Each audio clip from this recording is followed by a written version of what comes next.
Dans l'assemblée des saints, assoiffé je me tiens, que ton onction descende sur moi. Conscient que mon destin est dans le creux de ta main, que ton onction descende sur moi. Je suis disposé, assoiffé, que ton onction descende sur moi. Je suis disposé, assoiffé, que ton onction descende sur moi.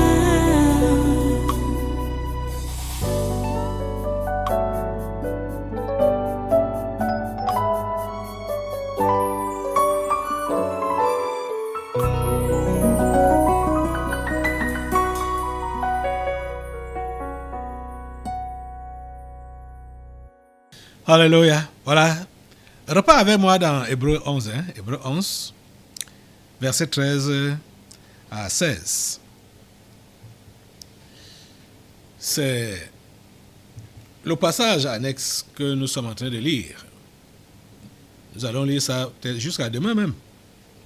Mais n'oubliez pas que nous sommes en train de parler de Jérémie 8, verset 4 à 10. On n'a pas fini avec ça. C'est la suite. Ça sont des passages annexes. Et le thème du séminaire n'a pas changé. La délivrance des esprits familiers et de la sorcellerie.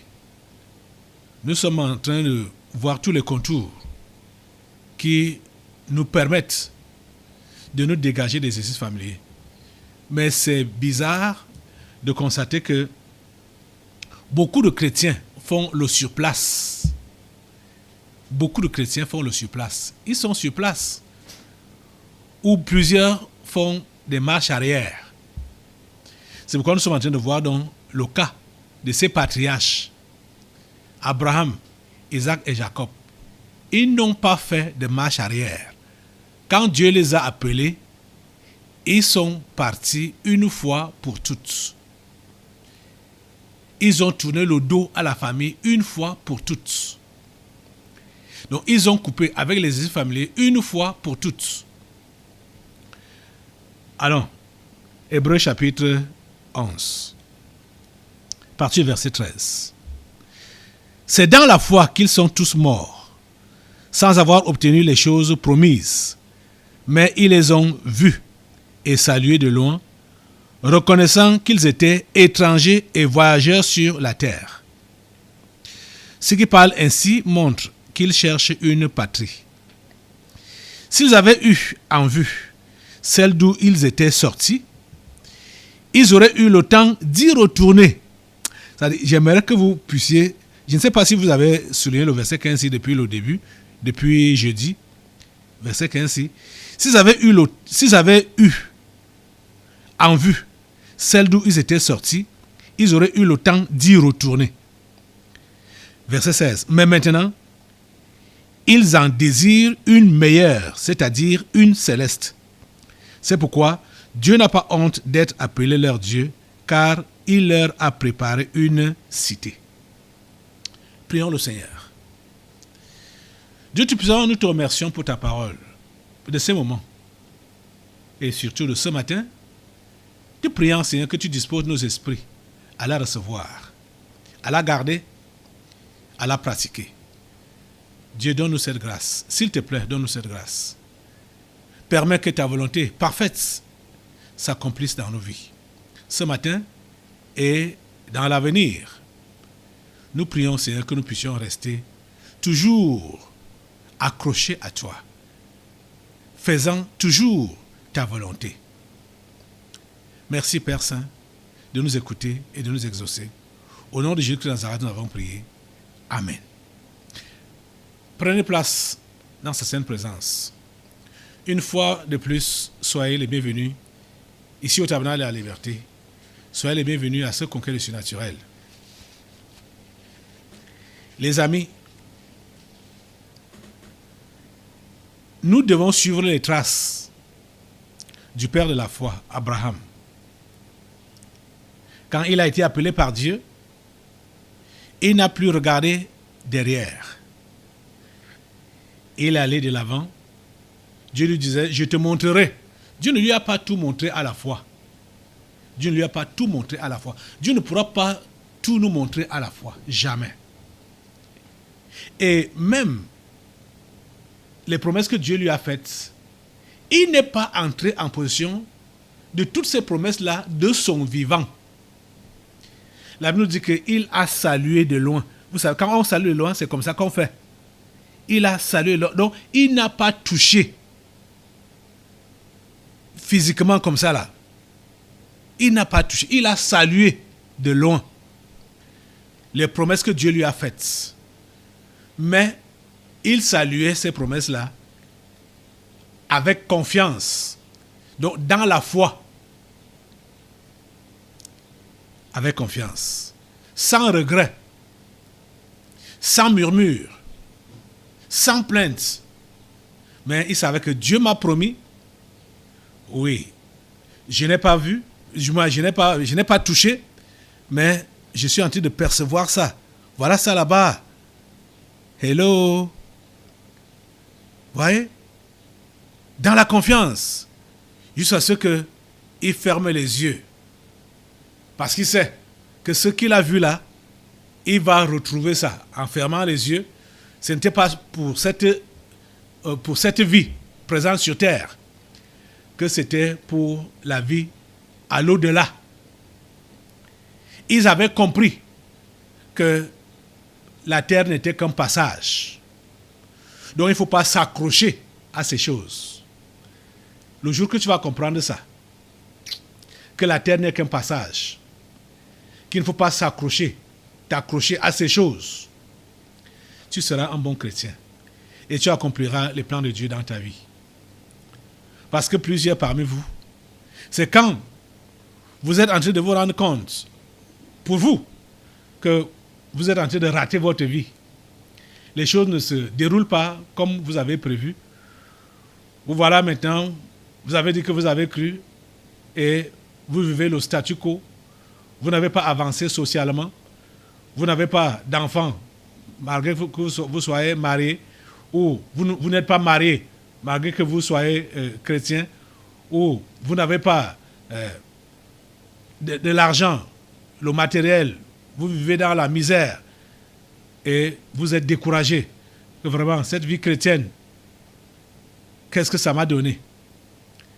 Qu'est-ce que ça m'a donné? Les conseils étaient donnés à plusieurs hier. Je me rappelle de cette famille, le couple Sama. Ils ont fait des enfants avant de devenir chrétiens.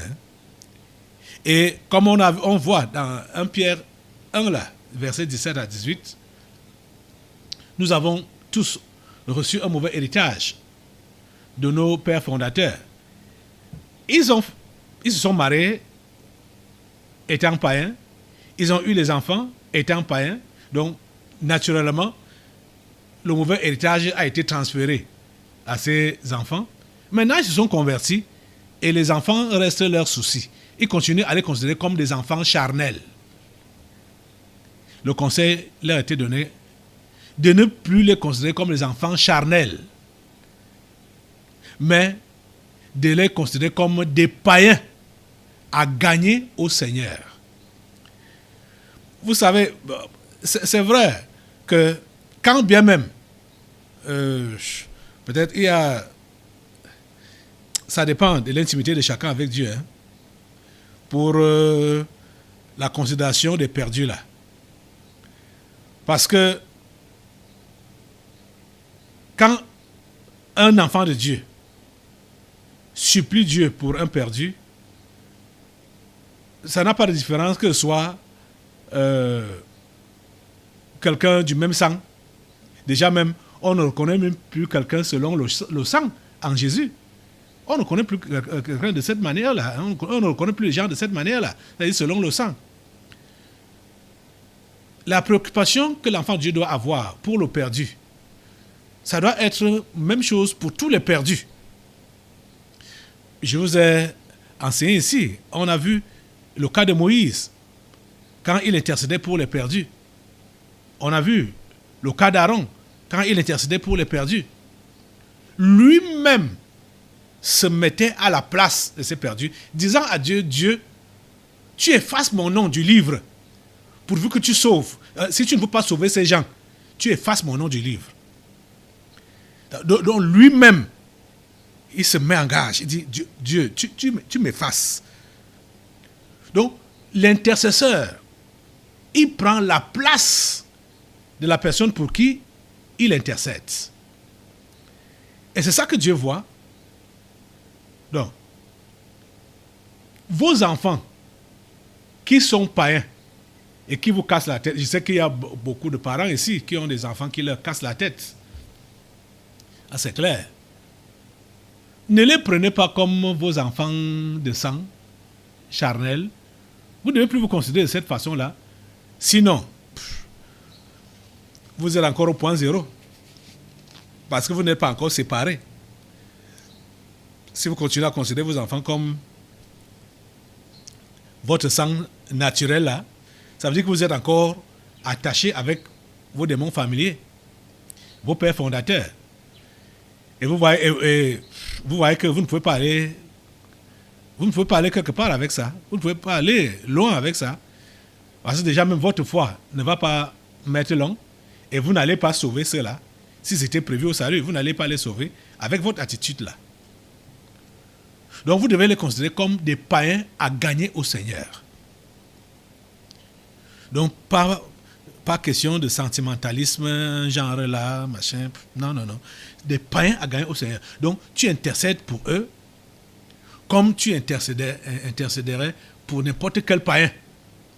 Et tu leur parles comme tu parlerais à n'importe quel païen, désirant réellement son salut. C'est comme ça que ça doit être fait. Comprenez ça? C'est bizarre de voir que plusieurs de ceux qui ont même réellement cru, ils ne sont pas restés fermes dans la foi pendant longtemps. De temps en temps, ils font un tour au village. Et c'est bizarre de constater que certains qui croient même qu'ils ont déjà fait des avancées avec Dieu, qu'ils sont loin avec Dieu, qu'ils ont abandonné la famille, qu'ils ont coupé les liens et ils ont coupé les ponts avec la famille. Pourtant, ils sont en train de danser des danses traditionnelles au village. Hey, c'est-à-dire, l'image là, les images là sont fortes. Quand ça se passe là, on rit. En fait, c'est juste parce que on ne peut pas s'en passer des rires. On ne peut pas s'en passer, mais il ne faut pas rester au niveau du rire là. Il faut prendre ça au sérieux. Parce que quand je repasse ça dans mon esprit, je dis, mais ça c'est quelle histoire? Comment quelqu'un peut croire qu'il est chrétien? Il est enfant de Dieu. Ceux-là même se sont même levés pour dire qu'ils se sont déjà séparés de leur famille. Pourtant, ils sont en train de casser, de décortiquer les arachides au village. Pas pour manger eux-mêmes, mais travaillant pour le village, décortiquant les arachides, remplissant les bassines. Après, s'asseoir, met la main sur la joue. Donc, la souffrance inutile. Au village. C'est bizarre. Mon Dieu, je vous dis que ça fait pleurer. Hein? Quand on peut imaginer, quand on peut se rendre compte que c'est la vie de certains parmi vous là. N'en parlons pas de celui-là. Et celui dont je vais parler maintenant là, ça s'est même dévoilé que c'était vrai. Le monsieur dit qu'il est dans la foi depuis des années aujourd'hui. Pourtant, spirituellement et concrètement, il est dans son village en train de vigner le vin de palme. Ça s'est vérifié concrètement. Pourquoi? Parce que quand on l'interpelle, le gars était en train de dormir. Carrément. Pendant le culte. Les gens ont le courage. On comprend. Non, là, on comprend. Puisqu'il n'est pas avec Dieu depuis longtemps. Là, donc, s'il était même là, physiquement en train de suivre le culte, c'était seulement la carcasse qui devait être là. Parce que son esprit, son lui-même, est au village, en train de vigner le vin de palme. Vous vous rendez compte? Oh Seigneur. Il va te dire qu'il ne boit pas. Il n'a plus touché à l'alcool depuis longtemps. Il n'a pas touché au vin depuis longtemps. Pourtant, son esprit est imbibé des alcools. Celui-là, pendant qu'on fait le culte, si son âme partait, si son âme lui était ôtée pendant qu'il dormait là, il descendait en enfer directement. Il dormait pendant le culte. Il descendait en enfer directement. Parce qu'il n'avait rien à faire avec Dieu. Rien à faire avec Dieu. C'est bizarre. C'est bizarre. Tu dis que tu t'es converti au Seigneur. Tu t'es donné à Jésus. Pourtant, tu es resté connecté. Ou tu t'es reconnecté encore. Tu es rentré en arrière. Tu as rétabli le pont avec tes pères fondateurs. Et vous comprenez par où ça commence.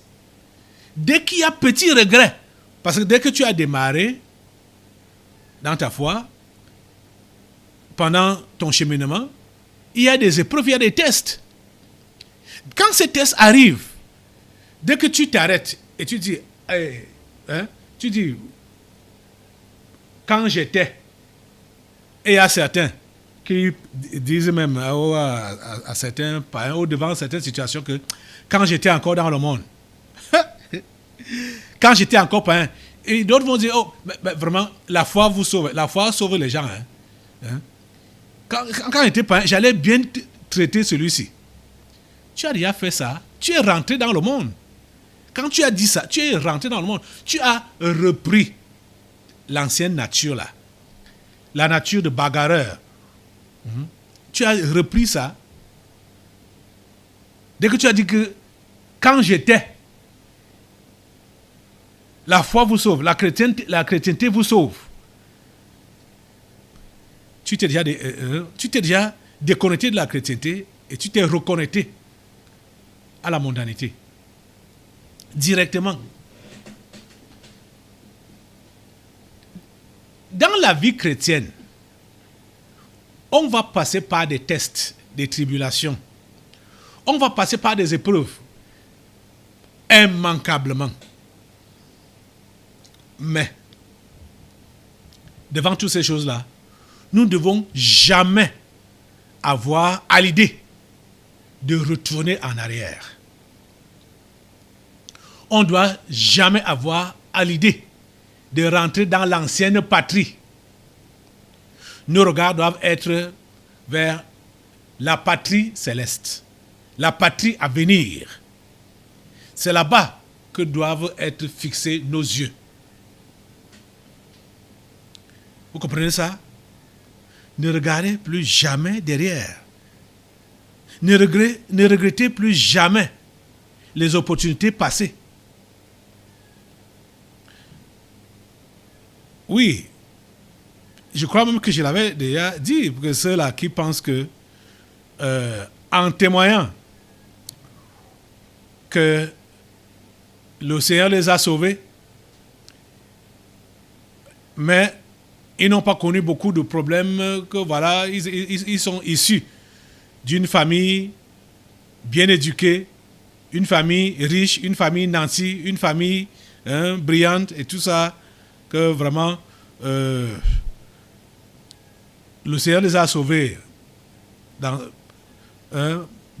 ça là. Donc comme pour vanter leur famille passée là. Je vous dis que quand vous vantez votre passé, vous vous reconnectez à ce passé-là. J'ai dit, quel qu'il fût, hein, quand vous vous vantez de votre passé-là, vous vous référez à votre passé, vous vous reconnectez à ce passé-là. Et vous avez arrêté avec la chrétienté, directement comme ça. Il n'y a pas 1000 solutions. Ça se passe du tic au tac. Et vous savez que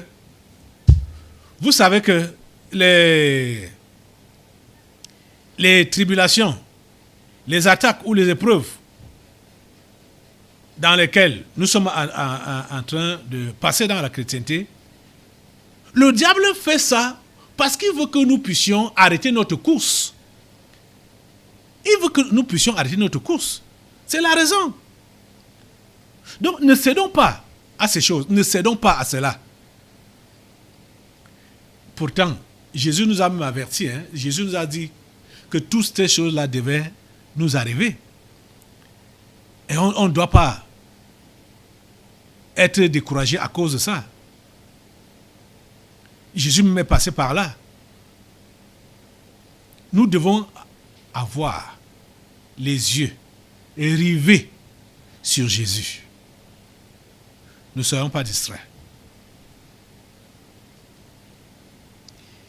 S'ils avaient eu en vue celle d'où ils étaient sortis, ils auraient eu le temps d'y retourner. Mais maintenant, ils en désirent une meilleure. Il y a une cité meilleure qui est devant toi. La cité céleste. C'est elle qui est meilleure. C'est elle que tu dois désirer. Mais maintenant, ils en désirent une meilleure, c'est-à-dire une céleste. C'est pourquoi Dieu n'a pas honte d'être appelé leur Dieu, car il leur a préparé une cité. Dieu leur a préparé une cité. Dieu vous a préparé une cité. Et les regards fixés sur cette cité-là. Regardez Abraham, à qui on a fait la promesse qui devait être un patriarche, père d'une multitude. Et quand on cite, on raconte les épreuves de la foi, on commence par citer l'épreuve de la demande de Dieu. Dieu lui donne un enfant à 100 ans, un seul. Après, Dieu revient pour lui dire, ok, l'unique enfant que tu as là, le seul enfant que tu as là, l'enfant de la promesse que tu as là, donne-le-moi.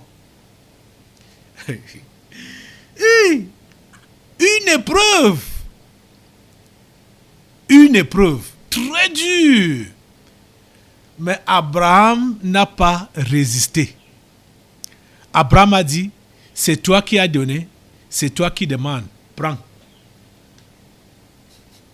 C'est toi qui as donné, c'est toi qui demandes, prends. Sans discuter. Le verset 17 nous dit, de Hébreux 11 là, c'est pas la fois qu'Abraham offrit Isaac lorsqu'il fut mis à l'épreuve. Et qu'il offrit son fils unique, lui qui avait reçu les promesses. Verset 18, et à qui il avait été dit, en Isaac sera nommé pour toi une postérité. Verset 19, il pensait que Dieu est puissant, même pour ressusciter les morts. Aussi le recouvrira-t-il par une sorte de résurrection. Vous voyez, c'est toi qui as donné, c'est toi qui demandes. Prends. Qu'est-ce que je peux dire? Est-ce que je peux te refuser? Je n'ai rien à dire. Je n'ai pas à m'opposer. C'est toi qui as donné, c'est toi qui demandes. Prends. Vous autres, est-ce que vous êtes prêts à agir de cette façon-là? Celui-là, quand il est mis à l'épreuve, soit par les biens que Dieu lui demande, Dieu a donné, Dieu demande, il dit Dieu, ou Dieu a donné, et Dieu a demandé, Satan a demandé à Dieu, que tu as vu, comme tu l'as béni là, si il est accroché encore à toi là, c'est parce qu'il lui a donné telle ou telle chose. Ça s'est passé entre Satan et Dieu. Dieu dit à Satan, ok, prends. Touche, je te permets de toucher à son argent là. Je te permets de toucher à sa santé là. Je te permets de toucher à ses biens là. Je te permets de toucher à sa famille là. Quand ces choses seront touchées, lui, au lieu de dire que c'est Dieu qui a donné et c'est Dieu qui réclame, bon, qu'il prenne, que toute la gloire lui revienne. Lui, il va faire comment? Il va commencer à accuser Dieu. Dieu, n'est-ce pas c'est toi-même qui as dit? N'est-ce pas c'est toi-même qui m'as donné? N'est-ce pas c'est toi-même qui as fait? Pourquoi tu permets que ce soit comme ci? Pourquoi tu permets que ce soit comme ça? Pourquoi? Il va commencer à blâmer Dieu en prétendant qu'il prie. Il prétend qu'il prie. Pourtant, il blâme Dieu. Il ne fait pas comme Job, qui a dit l'Éternel a donné, l'Éternel a repris. C'est Satan qui avait détruit les biens de Job. Ça, c'est vrai. Mais Satan a détruit les biens de Job par l'autorisation de Dieu. Et Job a reconnu que c'est Dieu qui a repris. Même comme si c'est Satan directement qui avait détruit ça. Et Job a dit, l'Éternel a donné, l'Éternel a repris, que le nom de l'Éternel soit loué à jamais. Il n'a pas maudit Dieu. Voyez Dieu? Vous voyez les amis?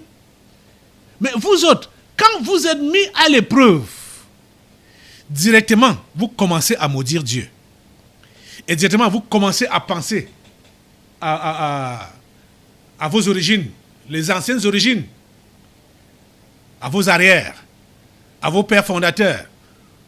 Vous rentrez dans le nid familial.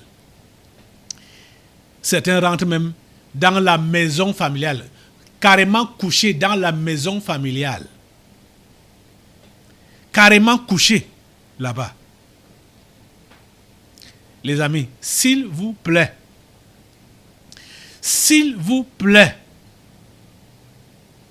relevez-vous. Relevez-vous. Relevez-vous. Ceux-là qui font les va-et-vient entre la chrétienté et leur père fondateur, et leur village, et leur maison familiale, et leur nid familial, s'il vous plaît, stabilisez-vous. Stabilisez-vous. S'il vous plaît, stabilisez-vous. Il y a certaines personnes qui se sont levées hier pour dire qu'ils ont déjà fini avec les esprits familiers, avec la famille, et que maintenant, peut-être, il ne reste que eux-mêmes. Qu'ils sont attachés à eux-mêmes, selon moi, qui les gèrent, alors que ce n'est pas même le cas. Mais les amis, vous devez comprendre que vous devez être déconnecté à vous-même d'abord et à votre famille, votre passé, votre village, votre maison, votre village, votre race. Vous devez être déconnecté à tout ça pour vous connecter au Seigneur. Hier, j'étais en train d'évoquer l'histoire des mariages. Des femmes qui partent en mariage et qui ne sont pas en mariage. Elles sont parties et leur famille, du moins de corps, elles sont avec ces hommes-là ou loin de leur village natal, de leur maison de naissance, mais tout leur être est à la maison, au village. Parce qu'en partant, on leur a mis ça dans l'esprit, que la maison t'est ouverte, si jamais c'est mauvais là-bas, tu peux rentrer. C'est toujours le chez-toi ici. C'est toujours et c'est encore le chez-toi ici.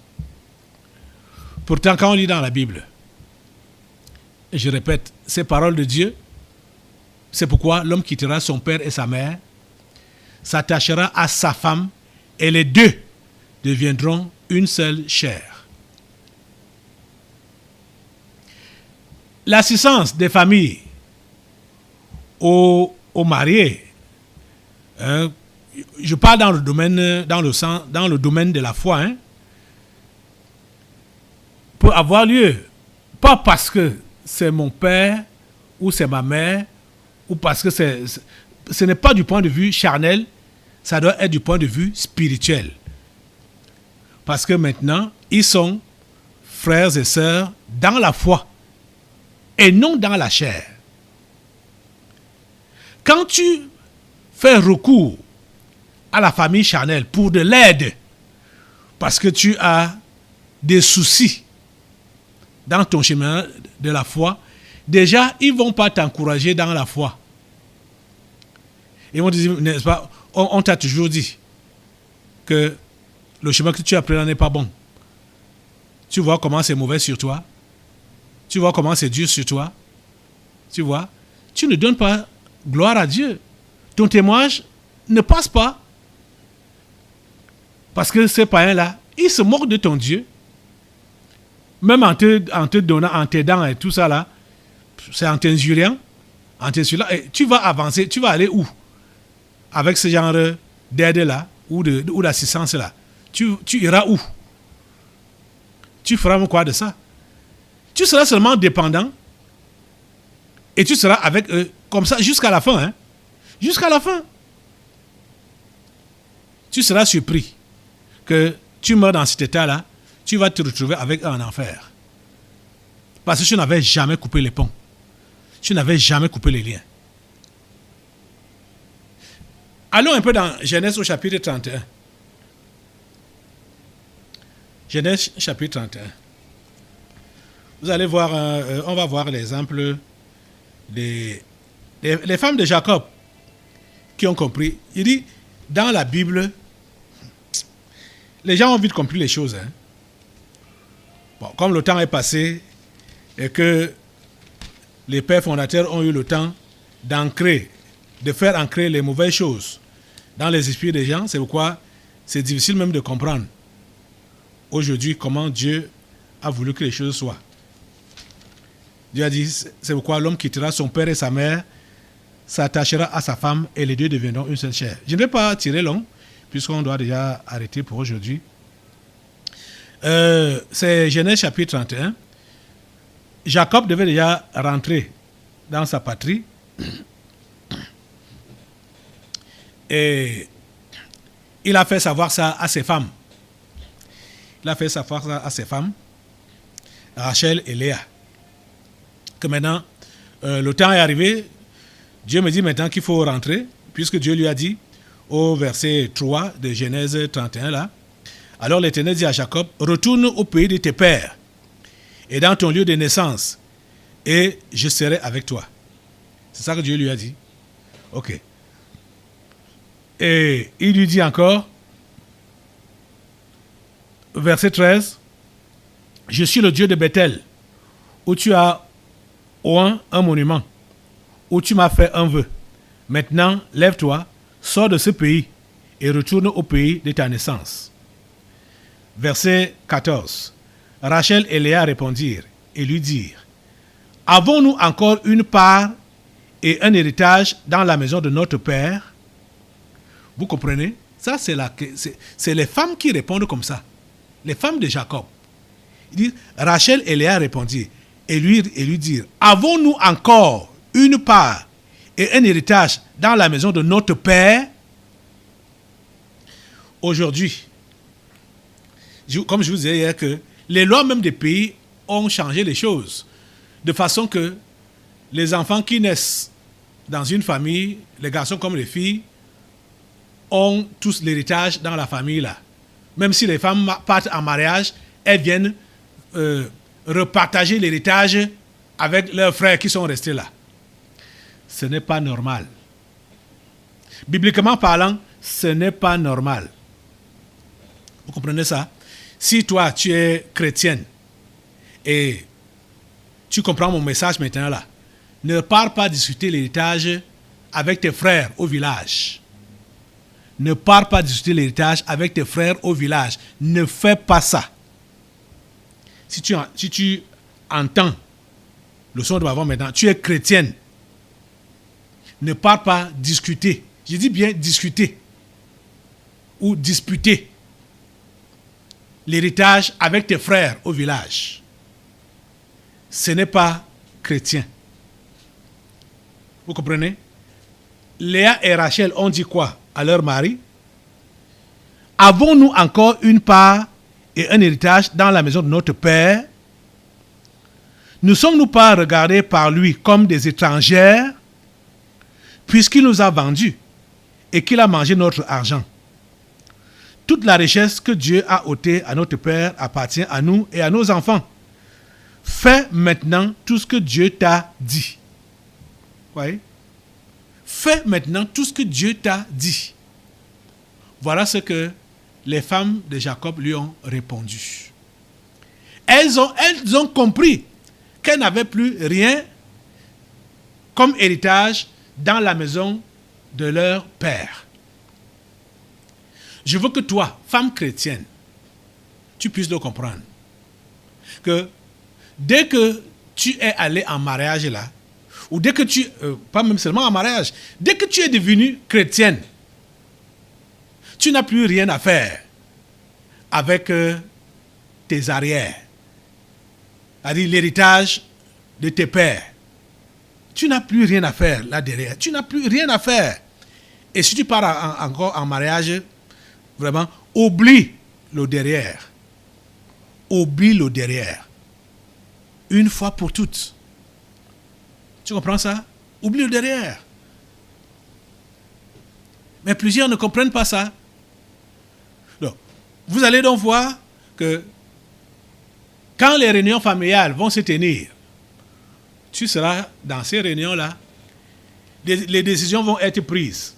Tu fais partie de ces décisions. Pourquoi? Parce que tu fais encore partie de la famille. Puisque tes pensées sont encore là-bas, tes idées sont encore là-bas. Donc quand tu es buté aux problèmes, aux épreuves, tu penses en arrière et directement, tu es reconnecté. Donc tout ce qui se décide au niveau de tes ancêtres là donc, ça te concerne directement. Donc ne sois pas étonné de voir que ta vie chrétienne est stagnante. Tu tournes sur place. Plusieurs sont rentrés chez eux. Certains ont fait la marche chrétienne peut-être pendant quelques jours seulement, ou pendant quelques mois, ou quelques semaines, ou quelques années. Après, ils sont rentrés. Et c'est malheureux de constater ça. Et vous allez voir qu'il y a certains, même s'ils sont revenus, le chemin reste préparé, le chemin de derrière reste préparé, aménagé, de façon que moins de petites choses encore, ils vont rapidement reprendre leur route, retour. Vous voyez? Même après beaucoup d'années, le chemin est préparé. Le chemin est préparé. Ça attend seulement qu'il y ait un petit truc devant pour que, en même temps, pap, ils reprennent le chemin du retour. Oh mon Dieu. Les amis, s'il vous plaît, aujourd'hui, on va prendre un peu de temps à prier Dieu. Chacun d'entre vous, vous pouvez déjà vous situer. Beaucoup, parmi vous, vous connaissez. Vous savez où vous êtes. Vous savez que vous êtes rentré à la maison depuis. Vous êtes rentré au village depuis. Vous êtes dans la maison familiale depuis.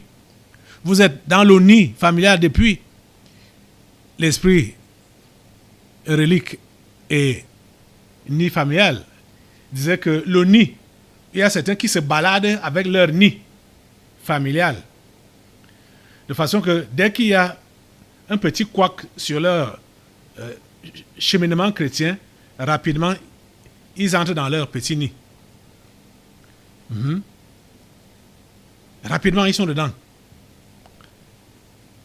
Et n'en parlons pas de ceux qui, carrément, retournent au village pour aller se coucher dans la maison familiale.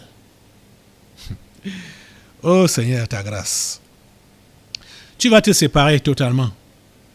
Aujourd'hui, prends l'engagement comme ces anciens. Tu ne dois plus avoir en vue la cité d'où tu es sorti. Parce que si tu as en vue la cité d'où tu es sorti, tu auras le temps d'y retourner. Et tu vas abandonner la foi. S'il te plaît, n'aie plus ça en vue.